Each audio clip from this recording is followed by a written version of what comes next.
we're back at the shed project. We're just doing our 3-day walkthrough on here, just checking a couple of things out.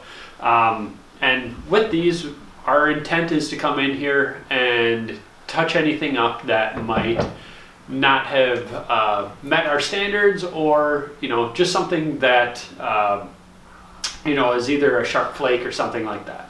So we got a couple of things in this one that we're going to touch up. But one of the things that I noticed, and this does happen on occasion, is we have what's called a wrinkle in the floor. And what this is when we're installing, if we accidentally twist our foot a little bit, because when we're installing these, they're not 100% fully cured yet. So that's why we want to give it the cure time for a few days before we return it to you.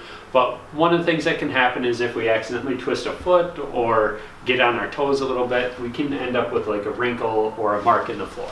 And that's what that one is. So we'll sand that out, we'll take care of it.